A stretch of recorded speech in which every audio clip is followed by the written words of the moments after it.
This is Gators Breakdown, episode 19. And yes, it's finally here. Will Muschamp is coming back to the swamp.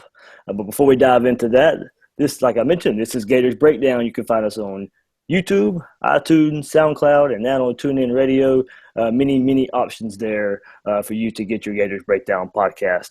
I'm David Waters, your host, joined by Joey V. And taking us into enemy territory, we have Will Gunter bringing us the South Carolina side of things. But before we go into that, of course, some big news lately with the quarterback situation at Florida. Mostly everybody thought Luke Del Rio probably wasn't going to be the quarterback or didn't want him to be the quarterback going into the South Carolina game. Jim McElwain has his press conference. Luke Del Rio is injured. You can believe that if you want from going around, if you look at social media, a lot of people don't necessarily believe that may be the case there. And Austin Appleby will get the starter reps, and the true freshman will get Kyle Trask, and Felipe Franks will get secondary reps as well. So, Joey, what did you take from McElwain's press conference right before we get into Will in South Carolina?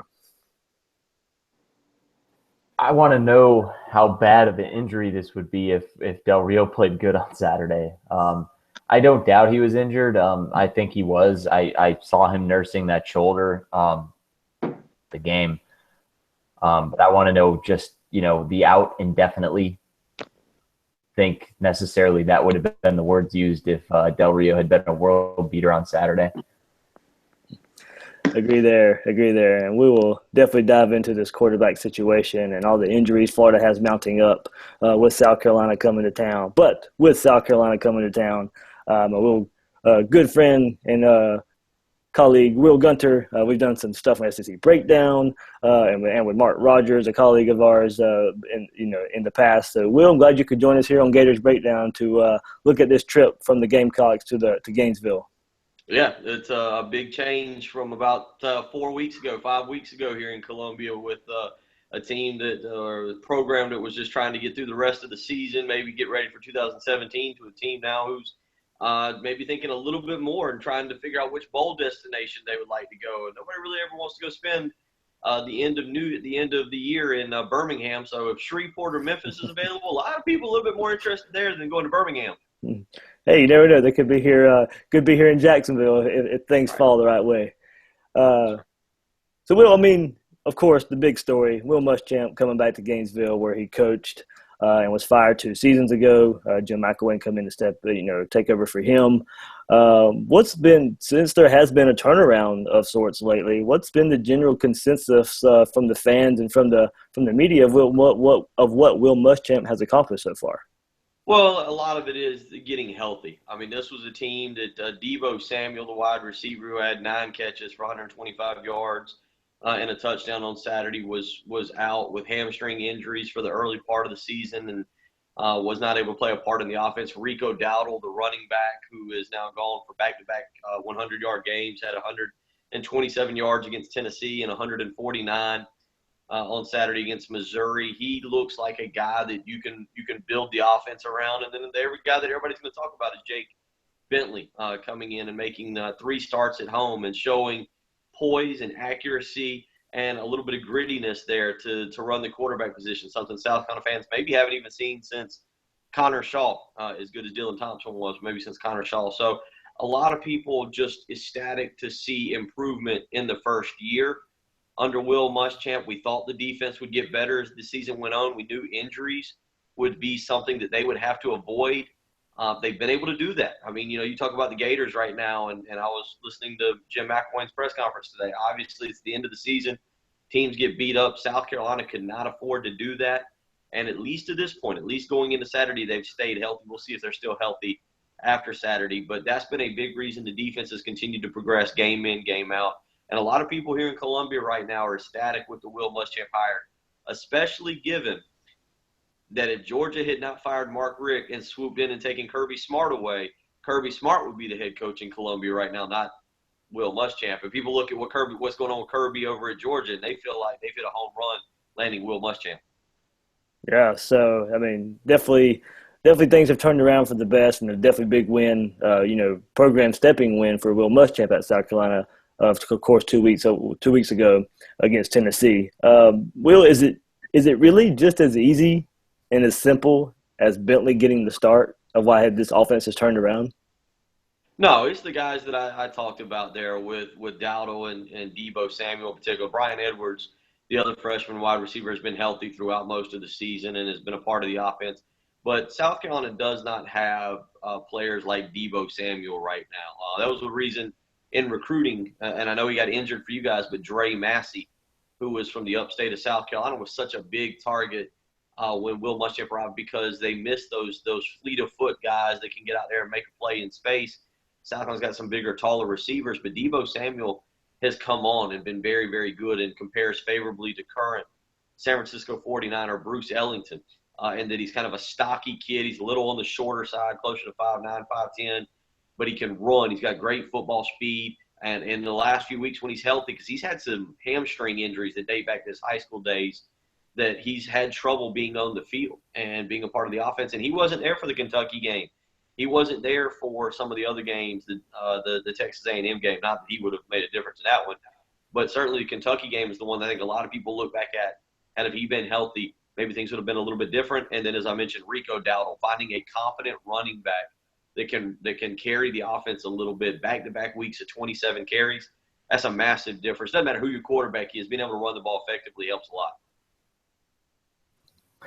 Hey, Will, quick question for you. Muschamp was heavily criticized, obviously, for his offensive lack of offensive production at Florida. Goes ahead and hires Kurt Roper again for the second time. Do you think Roper is actually the answer to South Carolina's offensive issues? Do you think he's done a good job, or do you just think it's the talent that maybe was already there from Coach Steve Spurrier? Because we saw Brandon McElwain, who was a big recruit for Will Muschamp this past season. He's kind of he's flamed out, never really lived up to the bill. People didn't know whether he was going to take, football seriously. I heard he's a pretty good baseball player. What do you make of this offense? Is it more so maybe what the head ball coach left over, or is it Kurt Roper? No, it's Kurt Roper, and there's still a long way to go. You boys will see it on Saturday. The offensive line is very, very unathletic, and that's something that's got to change. They're not a lot, and when I say unathletic, what Kurt Roper likes to do is those jet sweeps. You have to have guards that can get out and move, and they've done a poor job recruiting there. But, man, you look at it, your quarterback is a freshman. Your top running back is a freshman. Your backup running back is a redshirt freshman. Your top receiver is a sophomore that only played in 5 games last year. Your second receiver is a true freshman in Brian Edwards. Kurt Roper is kind of handcuffed still right now, and I think that upsets people a little bit as he tries to integrate Jake Bentley into the offense. But you look at it, Bentley's completing right around 70% of his passes, and if you take away the passes that have either been dropped or the passes he simply rolled out the pocket and throw away, it'd actually be closer to 85 or 90%. I think Kurt Roper is a great, in the time I've spoke with him, a great offensive mind. I think the biggest thing, we talk about Will Muschamp learning on the job, and I know he's publicly said if he had to do it over again, they would have gone with Will Greer instead of Treon Harris. And you saw that happen this year. You had Brandon McElwain, who was probably a little bit better passer than Treon Harris, and then you had the guy like Will Greer and Jake Bentley. And he didn't wait around for that situation to unfold. He didn't take time. It was 6 games in. There was a lot of talk up here about whether or not he should be pulling the red shirt off of Jake Bentley or sticking with McElwain. Quite frankly, I think sometimes we expect freshmen to come in, especially in this state more than anywhere else, because of what Deshaun Watson's done. People think that freshmen can come in and just, boom, instantly be this big-time stud quarterback. Look at how Jacob Eason's struggling. Brandon McElwain should have redshirted. They just didn't have that luxury, and because he passed up about $2 million to come play football and not play baseball, you kind of had to throw him out there and see what would happen. So McElwain, like a lot of freshman quarterbacks, really should have redshirted. Jake Bentley's just kind of one of those rare kids and is playing really well so far through the first 3 games. One more, Will, before I get you back to David. South Carolina's defense, obviously not where they need to be. Muschamp's going to fix that. It's kind of a patchwork bright spots, and I do see some kind of foundation for that. And I could honestly see South Carolina becoming one of the best defenses in the Southeastern Conference in the next couple of years. The question is, going to be able to recruit offensive talent to South Carolina. We know that South Carolina's had recruiting struggles over the years, just kind of because they're competing with Clemson and Georgia, and now North Carolina is getting a lot better. They've kind of stuck like between a rock and a hard place. What do you see offensively for South Carolina's recruiting over the next year or two? Yeah, I mean, you look at it so far, or Trace. I mean, obviously you got the quarterbacks that he's already brought in with Bentley and with McElwain, and that situation will work itself out. Brian Edwards was an elite level recruit. He does have a transfer that's sitting out this year, Tyson Williams, who was a big time recruit who went to North Carolina and played as a freshman, will be on the roster next year and will form a very good 1-2 punch with Rico Dowdle.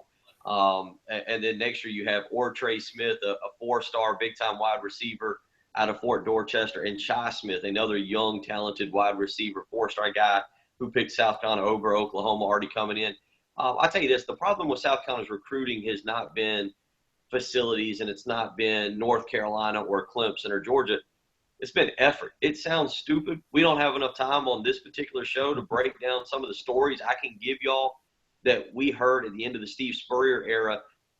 Look, South Carolina wasn't getting Nick Chubb. Let me make that perfectly clear. But if you've heard the Nick Chubb story about the head coach not being on campus twice when Nick Chubb came to visit, you get a sense for what was going on. Now, again, Steve Spurrier could have been there. They weren't getting Nick Chubb. Let's be clear about that. But again, there's a level of things you have to do. And you guys know Will Muschamp's one of the best in this business at building relationships. You're right. You look at the defensive guys he's got coming on campus already. That defense is going to be vastly improved next year. Really, really good in 2017. But don't sell this offensive recruiting short. It got awkward there at Florida, certainly, and the narrative got built against him. And I think a lot of that was because of his initial hire in Charlie Weiss. And that was just bad. I mean, that was a bad, bad hire. And again, you're talking about a guy who I think learned from that. They're in position to get another top 200 recruit in the 2018 class at the quarterback position. I think he's the number 6 dual threat kid, and to Kerryon Joyner out of South Carolina. Zamir White, the number 1 running back in the country for 2018. South Carolina's in his top 4. They're going to be okay. It's a matter to me. The question is keeping the staff intact. That's going to be Lance Thompson doesn't buy or rent a house anywhere. He basically sleeps on people's couches and then moves out the next year. That guy has not stayed anywhere more than 3 years, and they need to keep him. Brian McClendon, you feel like he might be looking for the next big job. There's some things like that I think are bigger detriments to Will Muschamp, keeping his staff intact for a few years to build a nucleus of talent, because it's a really good recruiting staff. Yeah, well, that was a big bugaboo for him at Florida, was the assistants, in and out the door, especially a wide receiver coach. Could never really get a wide receiver coach at Florida, quarterbacks coach, offensive coordinator, of course, as well. So, yeah, that was a big problem for Muschamp at Florida as well. Will, one more thing about the defense before we let you go heading to this year. 52nd nationally, not too terrible. But, I mean, when I watch South Carolina, it's very opportunistic defense, red zone defense, 8th in the nation and 12th in the nation in interceptions, with 9 total on the year. What's been the elements Muschamp has brought that you've seen that has kind of, not necessarily, made this South Carolina defense one to fear, but one that has, can take advantage of opportunities? Well, for number one, it's a talented secondary. There's zero depth. I mean, there's absolutely zero depth. But Chris Lamons was committed to Will Muschamp at Florida, and they kind of dropped him to take Jalen Tabor, which, I mean, that makes a lot of sense, Jamarcus King was the number 1 defensive back in the country coming out of junior college last year and has been very talented. Rashad Fenton out of Miami was a young man that had an interception last week. It was kind of a great find by the previous staff. So I think he inherited a pretty talented group, but they've just been aggressive and physical. And that's something that really South Carolina has not played with the last few years. And then I think you're seeing the impact of Travaris Robinson. I mean, this young man, what he did at Florida with that defensive secondary, the way he coaches, the fundamentals, the mindset that he brings, and the way he's able to impact a secondary along with Will Muschamp has changed that. And look, let's be honest. Drew Lock's an average quarterback. He can throw the ball a mile, but he's an average quarterback. Josh Dobbs is an average quarterback. Andrew Ford for UMass is what we'll call him average.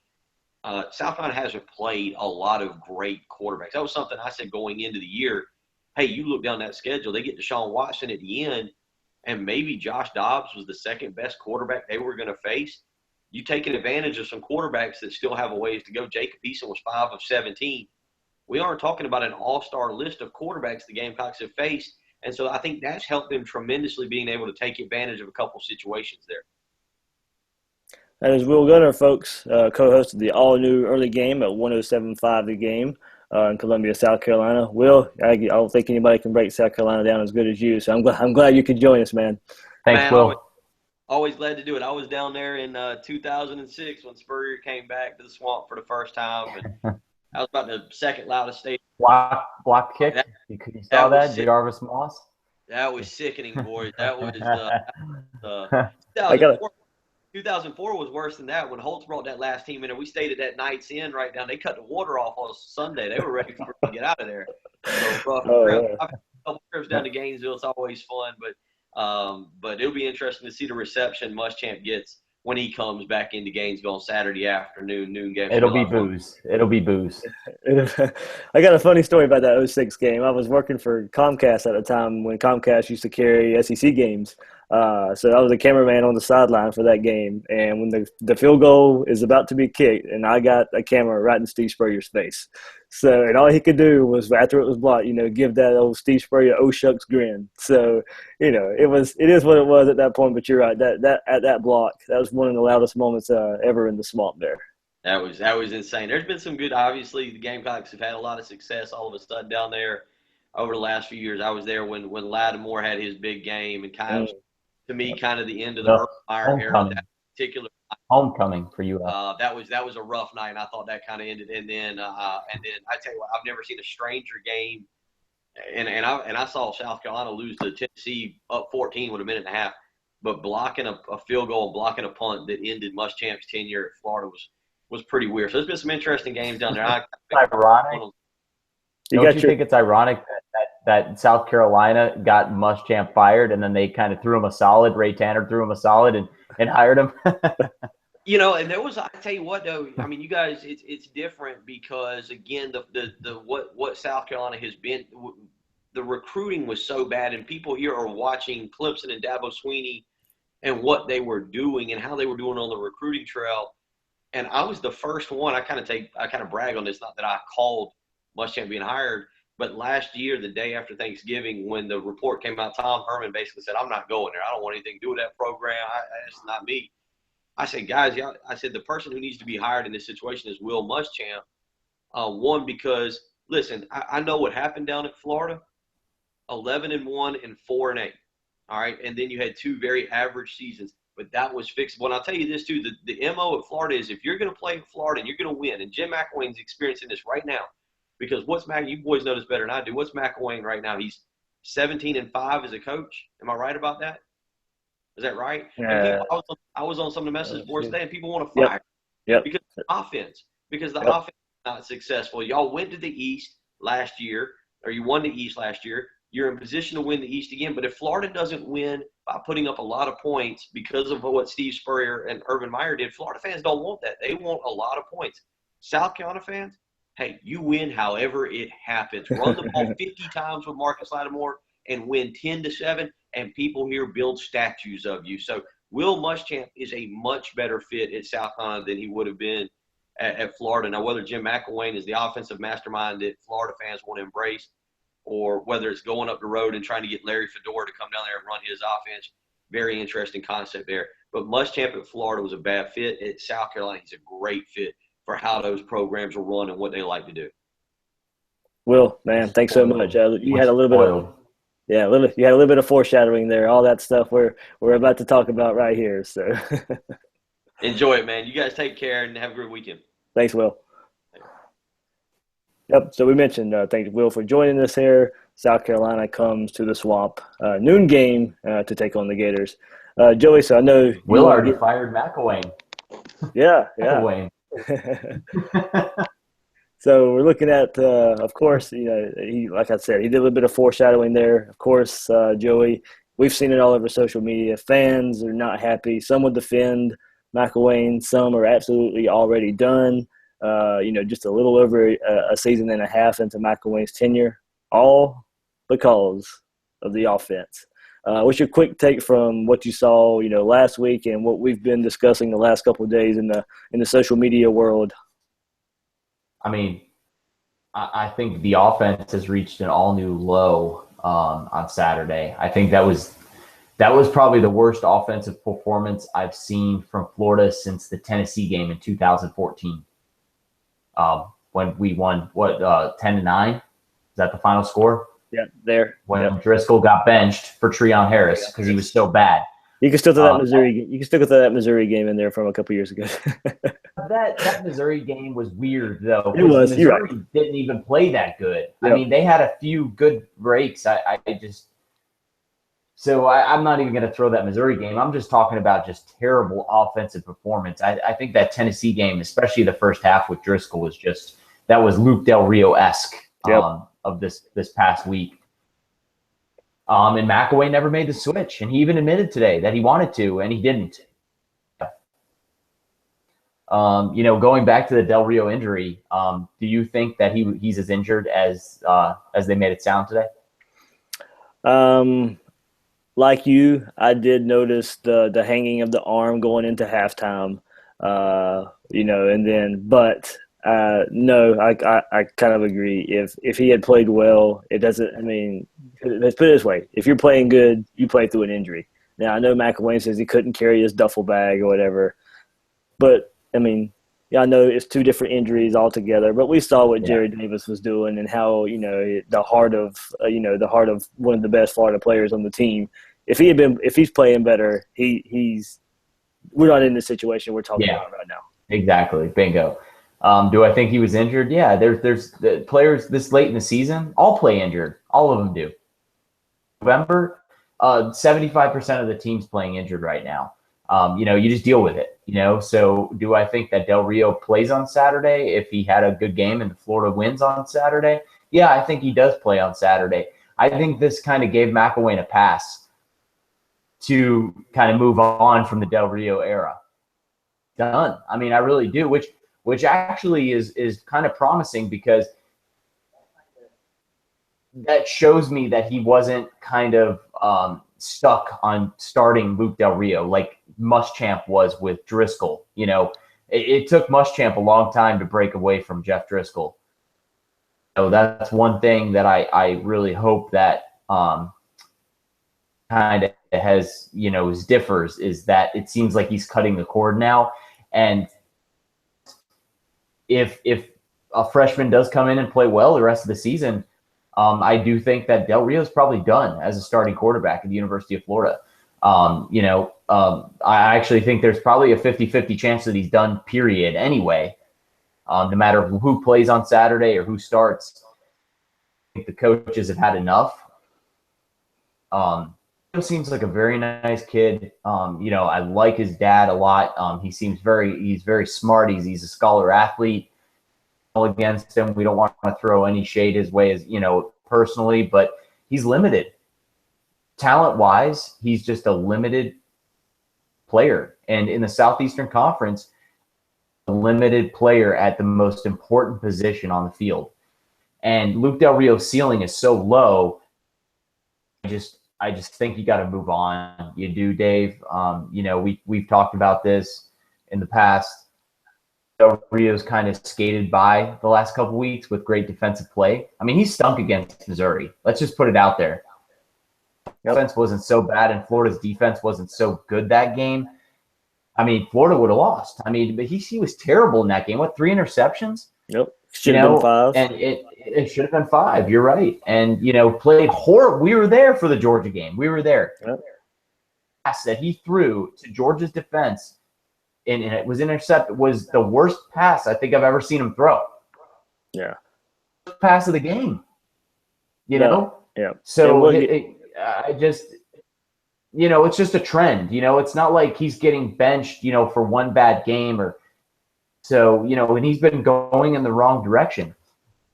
Listening to Mike Huguenin today, saying on the radio that, Luke Del Rio has regressed since his injury, and he has. I don't know if he's playing scared now. I don't know if he's more hurt than we thought he was. I don't know if it's mental thing. I don't know what the deal is with him, but he's gun shy.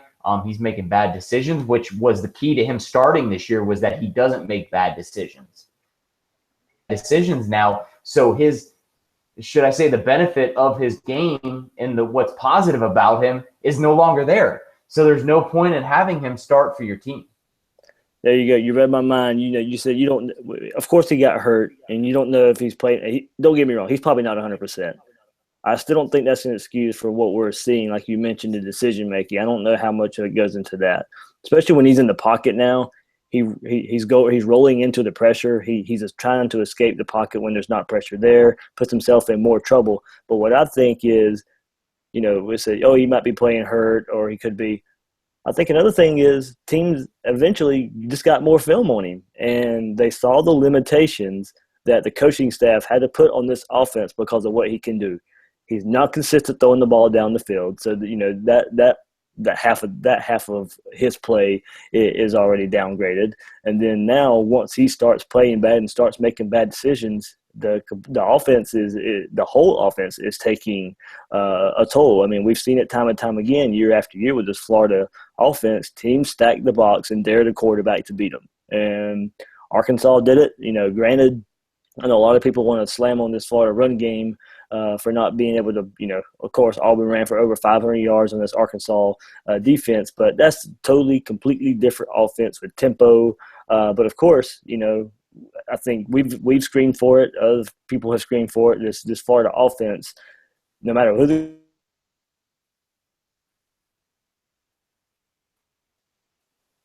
they went tempo, they got a little bit going.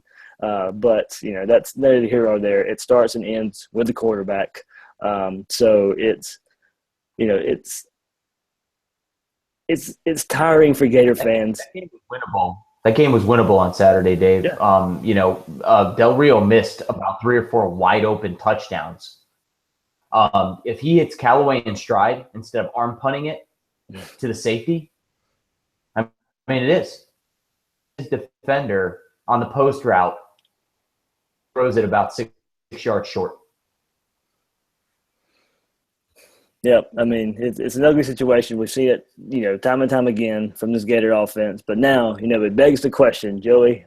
We know, I think we can pretty much, get away from the whole Del Rio thing. He's not playing. So the big question is, and we even started it before today, what does Florida do at quarterback from here on out? You have Austin Appleby, who started 2 games, both on the road at Tennessee, where if you go back and look at that first half, it's probably, the best this offense has looked all season. We showed creativity from the coaching staff. Austin Appleby hit some throws down the field. And then, of course, second half of that game, and then the very next week against Vanderbilt, it was completely a wash, nothing going on the offense. 3 and out after 3 and out after 3 and out at Tennessee, and just could get nothing going versus Vanderbilt, which we know it is a pretty good defense. Vanderbilt, plays even this past week, played Auburn very tough with that defense. So, that can be excusable a little bit. That's why, Appleby, to me, if he plays this week, not a terrible choice. But the biggest question, do you burn one of the red shirts from Felipe Franks or Kyle Trask? And I'll give my little scenario here, and Joey, we'll go to you because I know we may differ on this a little bit, but I don't think too much. If you hope when you get a big-time quarterback in Felipe Franks, if in what you're hoping you get from that quarterback, you hope he's here only 3 seasons. What does that mean? Because that means he's playing good. That means he's playing great. So if that's what I'm not saying that's what you're going to get out of him, but if that is what you get out of him and that's what you hope to get out of him, that means if he redshirts this year, you only get 2 seasons with him. So this scenario right now presents itself to go ahead, burn his red shirt, get some, or Kyle Trask, either one of these guys, burn their red shirt, get some experience with them this year, and build on it for next year. Because you know what? There is no warm-up game next year. You're in Dallas versus Michigan, game 1. It's not the usual cupcake game 1 that Florida's going to have. So you know what? The scenario that is presenting itself, I have no problem.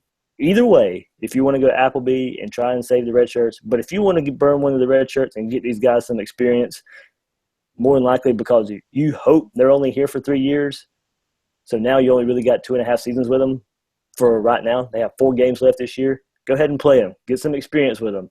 Maybe, and Joey, I know like you said, maybe it lights a spark in this offense. Going back to Appleby real quick, what I think I threw the towel in on him when he goal line fumbled. Yeah. Because that was an easy touchdown. It should have been. You turn the ball over, and that was just embarrassing.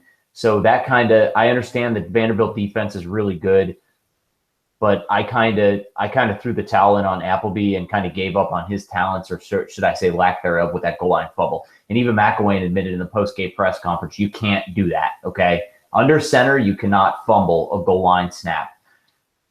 Appleby, and I tweeted this earlier, Appleby to me is just like going back to Del Rio as a starter. He's basically a 1A. Luke Del Rio's 1 and Appleby's 1A. Appleby has a little better mobility. We discussed that before the Tennessee game. Run around a little bit. He's got a better arm. He's going to throw the deep ball better, but his decision-making stinks. This is a guy that made a career of throwing almost as many touchdowns as interceptions at Purdue. And granted, we talked about how, he was coming from behind and blah, blah, blah, yada, yada, yada. But he turns the ball over. He does. Away with a few throws that probably could have been intercepted against Tennessee and Vanderbilt, actually. So, going back to Appleby, I think is a mistake on that. I understand if you go back to Appleby because you're trying to salvage the season. But to me, I think you have to burn this season apart. I mean, the season's over. You have 2 losses. The SEC East is terrible. Not make it to Atlanta. I mean, you got to go to LSU in 2 weeks, and Tennessee's lurking out there. And, you already made a bowl game. I really think that you have to play. You're not going to beat Alabama in the SEC championship. I mean, even if you play your best game of the year, you're still not going to beat them. First of all, the referees are not going to allow you to beat them because they're not going to allow – no, seriously, they're not going to allow Eastern Conference's only hope to get in the playoff to lose to a 3-2-3 loss team. So you're not going to get the benefit of the doubt of any of the calls in Atlanta. Personally, I think the last 3 or 4 games have to be a preparation for next year on the roster next year. So I think that you need to go with whatever freshman you think is going to be your starting quarterback in the future, or Felipe Franks, because you got Jake Allen coming in next year, and somebody's going to transfer. Allen come in, Felipe Franks and Kyle Trask all on the roster, only a year apart from each other. You're not going to do that. Jake Allen, and you got a 4-star in Felipe Franks. One of those guys are transferring. I'm sorry, you're not going to have 2 4-stars on your roster. This is 2016, almost 2017. We saw what happened with Blake Barnett with a mentality and an ego, that they need to be the guy. So I think that right now, and I tweeted this as well earlier, I think this is a make or break decision for Jim McElwain, Florida. I think this week, he needs to really start to think about next season. You said Michigan right off the bat in Dallas. Michigan might win the national championship this year, Dave.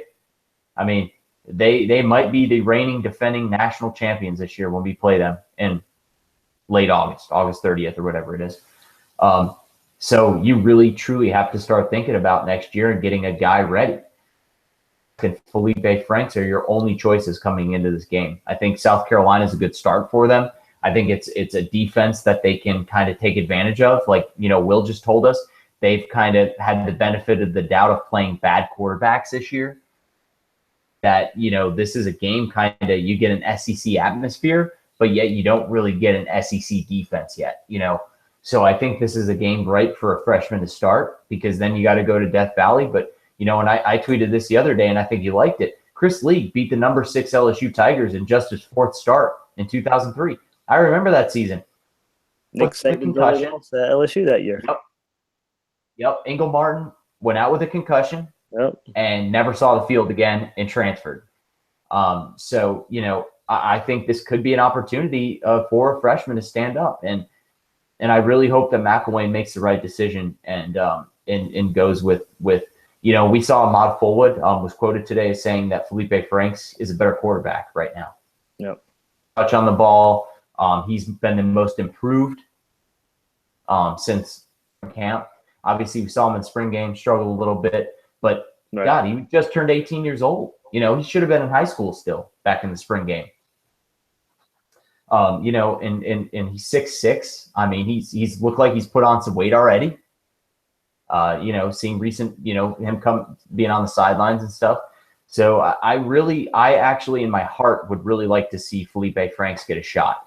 You know, he a fan committed to LSU. McElwain and Nussmeier got him to flip, and I really want to see what he's got. I know Trask is a popular guy, you know, with the fan base and stuff like that, but backup quarterback at his high school for a reason. You know, he didn't even start. We know the scheme was a little different. Derek King started ahead of him, who ended up in Houston. But, you know, he still was a backup quarterback. You know, Doug Nussmeier kind of prides himself in finding, you know, hidden gems. And he was only a 2- and 3-star, you know, rated by some, you know, recruiting sites. See Frank start on Saturday. I think he's your future. I think you got to see what you have in him. You know, forget the red shirt. I understand what you're saying about, you know, possibly only having him for 2 more years. And, you know, at this point in Florida football, do you really have a luxury of kind of saying, oh, well, we want to save, you know, a year? Right. I think McElwain's at the point now where we were just talking about with Will. Will already fired him.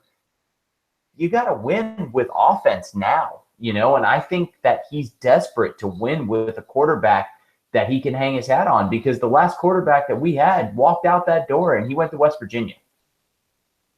Yeah. So, I mean, to me, it all comes back, you know, and I go back to, you know, the kind of the fan focus of Jim McElwain. You know, some would offend him because he wins more than he loses. And I tweeted this yesterday. But he was brought here to fix the offense, and it's not fixed. I'm not saying fire him. I'm not saying don't give him a chance.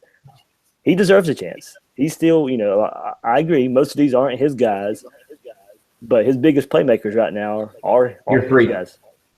Yep. Year 3. Exactly. Year 3 for a coach is the year where a coach is supposed to have his best improvement.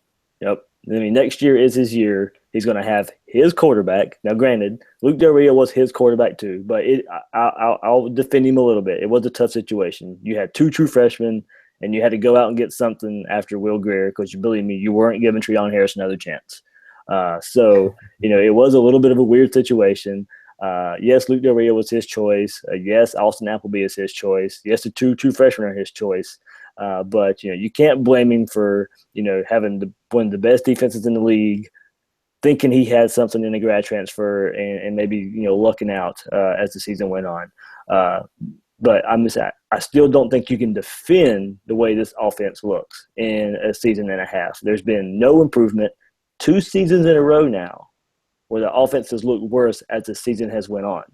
And, you know, as, you know, somebody who's supposed to be an offensive genius and an offensive guru, you know, that's inexcusable to me.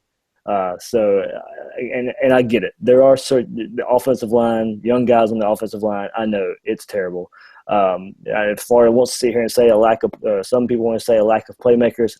I don't believe so. To me, you get the right quarterback in, I think you start seeing playmakers.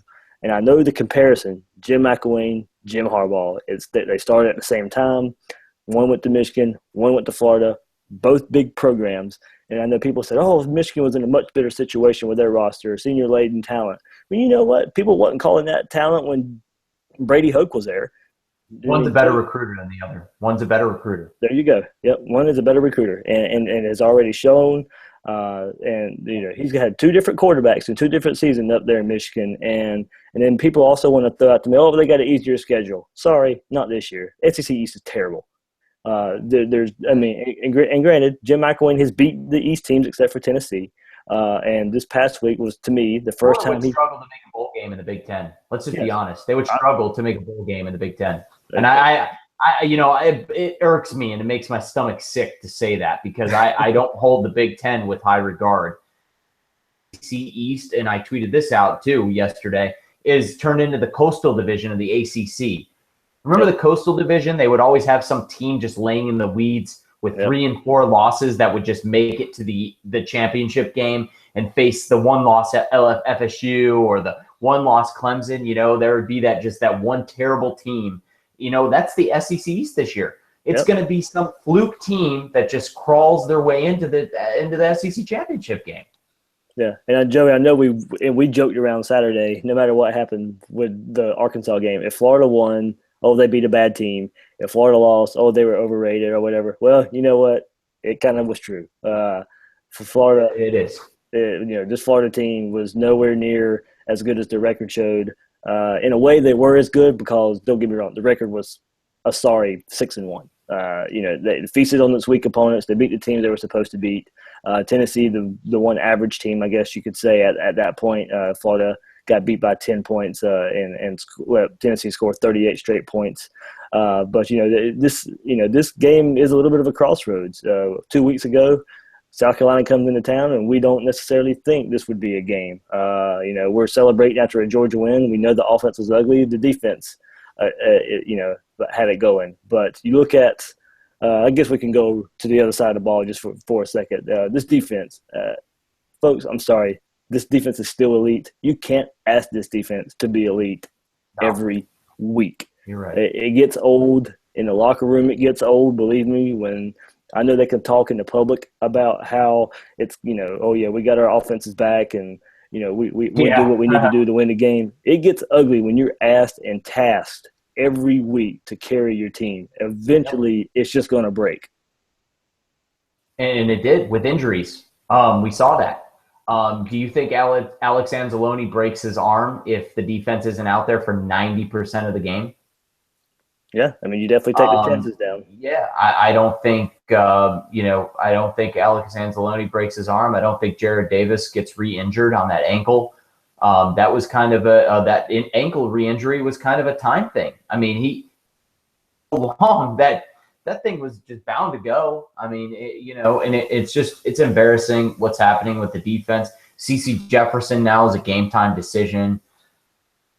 It's just, this defense has done so much. And you know what? That's on the coaches. I think McElwain, going back to what you said about, I think that he truly believed in the beginning of the year, the quarterback situation was so limited that he was going to ride this defense until it broke. Last year, and you lost 3 games in a row. You should have lost to Florida Atlantic. You should have. We should have lost to Florida Atlantic. Home by Florida State, an embarrassment. That offensive performance was close to the Arkansas performance. I mean, real close, actually. But that was with Treon Harris, so we gave, McElwain a pass for that. But should we give McElwain a pass for that? You 2 points at home against your biggest rival. That was their year to be beat. Florida State wasn't even that good that year, last year. They went and played Houston and got their butts handed to them in the Chick-fil-A Peach Bowl a couple weeks later. So, and then you get run off the field by Alabama. Granted, Alabama, won the national championship last year, but geez, they're much better this year. What do you think is going to happen to this year? Alabama has a way better offense this year than they did last year. So we really have to raise an eyebrow, I think, at McElwain, and I think he's panicking right now. I think he realizes now that, what he wanted to do in the beginning of the year was a bad idea with riding this defense all the way to the end. And I think now his plan is kind of base, so to say. And he's in SHIT mode.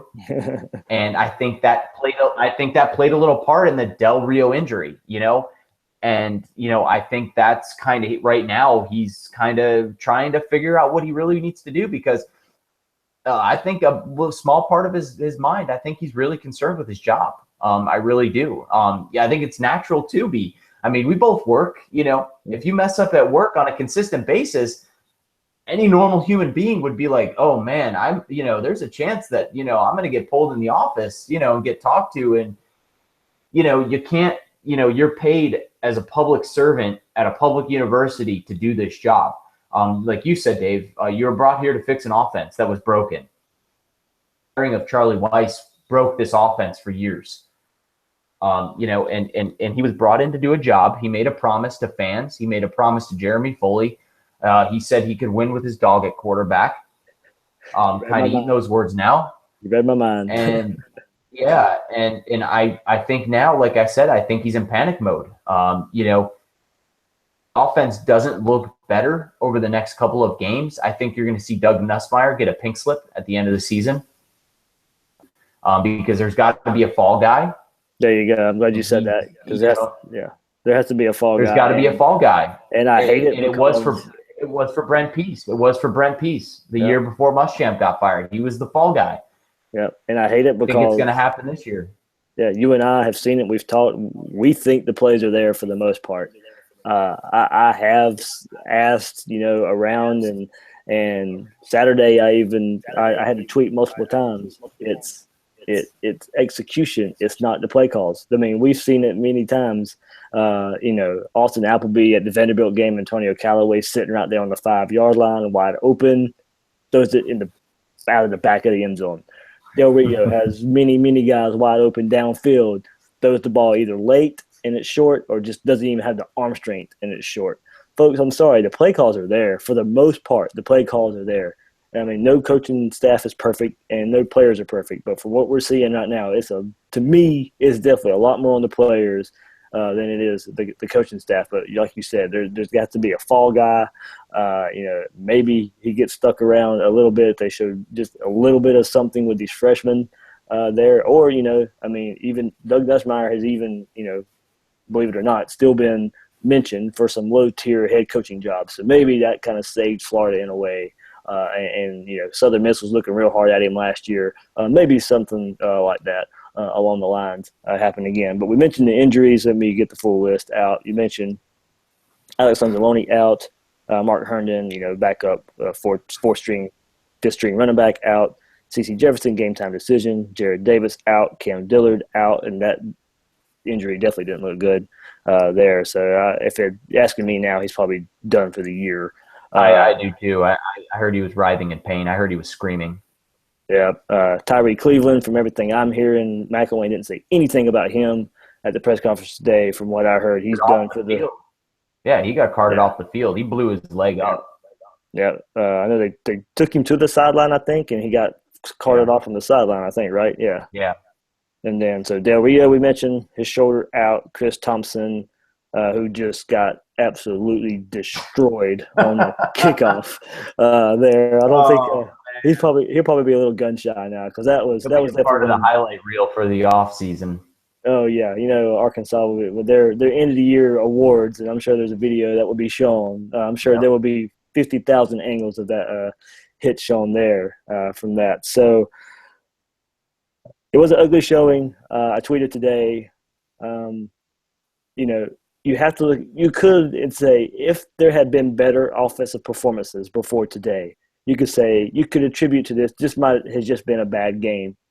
But Joey, we saw this coming, and that's why. And I know fans sound spoiled sometimes when they complain about wins, but when you win ugly, and then you lose like you did this past Saturday, that's why fans complain. They see things sometimes like this coming. And we mentioned you can't ask the defense to show up time and time again and be elite every week when your offense is this bad. So to me, you can, the reason fans complain about winning ugly sometimes is, sometimes you see games like this coming. You can't play with fire and not expect to get burnt. McElwain's been playing with fire. He's been riding the defense into the ground with a bad offense, and it's finally burned him. And we saw it coming, like you said.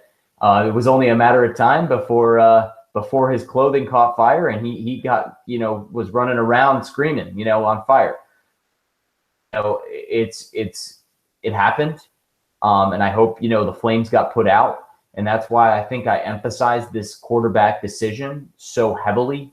I think this is a make or break for him. I think Appleby, like you said, is the safe decision for him. But I truly believe that if he wants to excite the fan base, if he wants to get ready for 2017, he needs to burn a red shirt and start one of these kids and build for the future. Muschamp had vision. He started Jake Bentley when a lot of people told him no. Fans booed him when he started Jake Bentley. They did not want it, and now they are cheering him. And he's, you're either the hero or the GOAT, and he's the hero now for starting Jake Bentley and burning his red shirt. And I think this is a decision that McElwain has to make. It's 2016. Freshmen are winning championships. Freshman quarterbacks are winning Heismans. Freshman quarterbacks aren't what they were 10 years ago. Lamar Jackson is a sophomore and is the run-away Heisman favorite, and he's going to win. He already won, in my opinion. Jalen Hurts is going to win a national championship this year. He's a true freshman. You got guys all over the place that are starting true freshmen and redshirt freshman quarterbacks and winning big football games. Yeah, it may not look I think pretty. McElwain has to. No, I know, but you know what? It's a pass. It's a pass. Yep, it is. I think McElwain would have more forgiveness from the fan base and from boosters, Oscar Franks, than he is with Del Rio. If the offense looked the way it did on Saturday with one of those guys, he has an excuse. You don't have an excuse when you have a guy that's a second-year player. He's been in the system for 2 years. He was your guy. You named him the starter in early August, and it blew up in your face. So I think McElwain has to have some vision this week, and I really want to hear him at the end of the week or before game time announce that one of the freshmen is the starters. I don't want to see Appleby starting on Saturday. I don't. A huge mistake. I just think it would be a big mistake for McElwain. Like I said, I wouldn't be surprised if he starts just because of the safe kind of play it is. But, what if Appleby comes out on Saturday and has a Vanderbilt performance? What are you going to do then, Jim? It's kind of too late then because you got 2 games left in the season and you're going to Tiger Stadium. I think if you go to Appleby on Saturday, I think you have to stick with him the rest of the year. Yeah, I mean, I can see maybe they start him and he's on a really short leash. Maybe that's the case too. But because you got to wonder with a true freshman, in their state of mind, did they even really think they would get any playing time this year? So how have they prepared this season? Are they prepared? But like you mentioned, and of course players are going to say this. Ahmad Fullwood said today Franks has made steps. He looks a lot better than he did. But I think he also said Trask was he looks better before the snap. He knows how to line the offense up and get them out of the right checks and stuff. So he looks like, both freshmen bring something to the table positive. But, of course, what they see in practice and what they see in a game situation would be much different. This is Gators Breakdown Podcast. You can find us on iTunes, YouTube, TuneIn Radio, and SoundCloud. All those options there available for you. I mentioned South Carolina. Will Muschamp comes to the Swamp. We're about to wrap this one up. Joey, how do you see this one playing out? I don't really have a good feel for it one way or the other. Like we said, we felt much better 2 weeks ago than what we do now. And who would have thought at the game time coming up on Saturday, the way it looks now, Will Muschamp is bringing in a better-looking offense than Jim McElwain. Yeah, I just think just on talent alone, though, Florida's obviously a much better team. Florida did open as a 15-point favorite. A lot of people were surprised by that. That's overreacting that people were surprised by that. I mean, Florida's a much better team. Even with a freshman quarterback or Appleby, and Florida's a superior team. So, I do think Florida's going to win. It's at home. The fans are going to be – a lot of people bought tickets to this game just so they could boo Muschamp. It's a sold-out game. People in the Swamp. Fans are going to be going nuts. Florida has a chance to win the SEC East on Saturday. If Kentucky beats Tennessee, which is looking more realistic now than it did a month ago, it's over, man. Saturday, it's over. It's over. So, Florida could be SEC East champs on Saturday. So, I do think Florida's going to win. Actually, to be honest, I wouldn't be surprised if Florida won by like 2 or 3 touchdowns just because to kind of McElwain to kind of flip his middle finger to everybody and kind of just, do things that he's never done before. I wouldn't be surprised if we see plays that he's never showed all season just from him being pissed off, which I'd be happy to see. I would, about after this game, whether we were right or not. I don't know if I will be. I probably won't be, but I see Florida winning. I see Florida winning like offensive turnaround game. I see Florida winning like 31-7. Okay. Yep. For some reason, I don't know why. I just don't see it. For Appleby starting, all the injuries for Florida mounting up. They're playing a lot of backups. South Carolina's hot. Will Muschamp will get his guys fired up. I don't necessarily have a lot of confidence in whoever plays quarterback, whether it's Appleby or the freshman. Maybe the freshmen play good enough to light a spark and look good enough to kind of please fans, but I think somehow, some way, South Carolina may just come out with a victory here.